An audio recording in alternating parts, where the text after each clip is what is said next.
Timeline, 5000 ans d'histoire, Richard Fremder. Bonjour à tous. Imaginez, vous mourrez. C'est pas une parabole, hein. Vous êtes mort pour de bon. Et à ce moment précis, deux mondes vous sont familiers. Le paradis, promis aux justes, l'enfer, promis aux autres, c'est simple, terreur ou béatitude. Condamnation éternelle ou félicité infinie. Mais une voix s'élève et dit « Attendez, pas si vite. Vous n'êtes ni perdu, ni sauvé. Il existe un troisième lieu, un espace de feu et d'attente, de douleur et d'espérance, un endroit où vous allez devoir payer, expier, patienter, où les vivants peuvent intercéder pour vous, où tout n'est pas encore joué. Ce lieu, c'est le purgatoire. Et ce purgatoire, vous seriez surpris d'apprendre qu'il n'a pas toujours existé. Le Christ n'en parle pas. Les évangiles n'en font aucune mention. Les premiers chrétiens l'ignorent totalement. Saint Paul ne les connaît pas. Saint Augustin le pressent sans oser le nommer. Mais vers la fin du XIIe siècle, quelque chose se produit. Un mot nouveau apparaît dans les textes. Purgatorium. Et avec ce mot, un lieu, une structure mentale, un espace de transition qui vient bouleverser toute la géographie de l'au-delà chrétien. Alors c'est pas une découverte scientifique, c'est une invention mentale, théologique, sociale.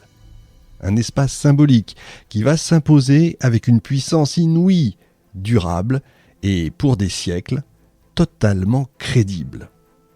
Alors pourquoi est-ce qu'on l'a inventé ? Pour répondre à quelles angoisses ? Pour qui ? Contre quoi ? Et surtout, question vertigineuse, si j'ose dire, que révèle cette invention de notre manière à nous, humains, de négocier avec la mort ? Parce que derrière l'apparente absurdité d'un lieu où les âmes souffrent sans être damnées, se cache en fait une révolution, une mutation lente mais profonde des mentalités. Dans une société où tout est hiérarchie, le ciel, la terre, les seigneurs, les clercs, les pauvres, il fallait que l'au-delà reflète lui aussi ces fameuses nuances. Entre le blanc des saints et le noir des damnés, il fallait une zone grise, si vous voulez, un sas, une marge. Et dans cette marge, on y a mis les âmes.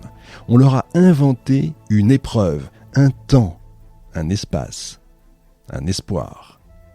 Le purgatoire, c'est la victoire du temps, si vous voulez, sur l'instant. C'est la croyance que rien n'est figé à l'heure de la mort, qu'on peut encore mériter, souffrir, être aidé. C'est une idée profondément chrétienne, mais aussi profondément humaine. Et c'est ce qui fait sa force, justement. Dans cette émission, je vais vous raconter comment le purgatoire est né.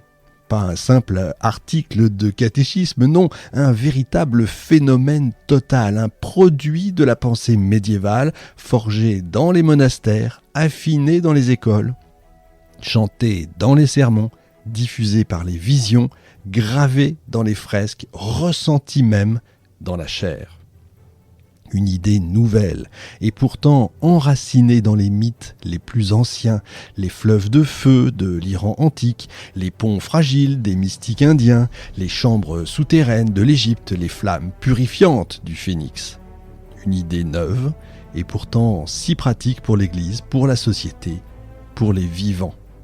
Alors restez jusqu'au bout de cette émission parce qu'on va explorer un endroit qui n'est pas seulement la naissance d'un dogme, c'est l'histoire d'un geste invisible de l'humanité, le refus de l'absolu, le refus du tout blanc ou le refus du tout noir, l'espoir obstiné que quelque chose peut encore être sauvé. Alors, approchez, la porte est entrebâillée, ce que vous allez découvrir c'est le moment précis où l'Occident a inventé une seconde chance aux morts. Dans 5000 ans d'histoire, la naissance du purgatoire. Alors avant qu'un lieu ne s'appelle purgatoire, avant que les morts ne deviennent des âmes en souffrance provisoire, un grand vide théologique et imaginaire occupait l'entre-deux-mondes. Ce vide, il faut le comprendre, l'Église médiévale l'a comblé au XIIe siècle. Mais pendant plus d'un millénaire, le christianisme a tâtonné. Avant lui, d'autres civilisations avaient tenté de structurer l'au-delà. Ce qui nous paraît aujourd'hui logique, Une âme jugée, orientée, éventuellement purifiée, ne l'était pas. L'idée même d'un entre-deux ne va pas de soi. Elle est même révolutionnaire. On va commencer par l'Égypte. Ça fait longtemps qu'on n'avait pas parlé d'Égypte, ça fait au moins une semaine. C'est l'une des premières grandes civilisations à avoir conçu une géographie précise de l'au-delà. On y entre par un voyage, le défunt, vous savez, traverse marais, montagnes, chambres souterraines, jusqu'à atteindre la salle de la pesée, où le dieu Anubis mesure son cœur contre une plume, un cœur trop lourd de fautes et dévoré. Mais même là, aucune notion de délai. Le jugement est immédiat, le sort irrévocable, pas de seconde chance, pas de purification. Autour de cette idée simple, s'est développée une architecture infernale, sophistiquée, serpents de feu, lacs brûlants, monstres hybrides, gouffres éternels. L'imagination topographique atteint un raffinement extrême, mais reste quand même binaire. Le mort est soit accepté, soit rejeté. Aucun des textes funéraires, pas même les plus tardifs, ne laisse entrevoir un lieu de réparation. Le feu y est punitif, mais jamais régénérateur. Chez les Iraniens, les zoroastriens, on s'approche un peu plus du seuil du purgatoire, mais sans jamais le franchir. Il existe bien un pont à franchir, justement, le pont Shinvat, que les justes traversent sans encombre, tandis que les pécheurs, eux, tombent dans l'abîme. Mais pour ceux dont les bonnes ou les mauvaises actions s'équilibrent, le sort reste ambigu. Certains textes évoquent un lieu d'attente. Mais c'est pas une peine, c'est pas une purification, c'est pas un temps compté, c'est une sorte de suspension, une hésitation cosmique. C'est pas encore le temps purgatoire, fait d'épreuves, de durée d'intervention possible. En Inde ancienne, là, on a une autre logique. L'au-delà n'est pas une destination, mais plutôt un mouvement perpétuel. L'homme après la mort renaît, alors en mieux ou en pire, vous savez, selon ses actes. Pas de jugement final, mais une circulation, si vous voulez, entre les mondes. Les Upanishads distinguent 3 voies, celle des dieux, celle des ancêtres et celle des enfers. Mais toutes sont transitoires, dans le sens d'un passage, non d'une peine.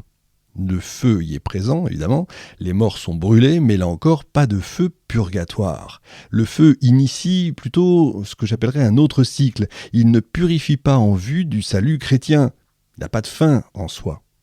Le système des renaissances empêche l'existence même du purgatoire. Si l'âme peut renaître, elle n'a pas besoin d'être purifiée dans l'au-delà. C'est la prochaine vie qui va faire le travail. Le cycle se suffit un peu à lui-même. Là où l'Occident va chercher à figer le salut dans un seul destin, on va dire linéaire, vie, mort, jugement, éternité, l'Inde, elle, refuse la linéarité et dans ce refus, elle ferme totalement la porte à l'idée purgatoriale, si j'ose dire. Timeline, 5000 ans d'histoire, Richard Fremder.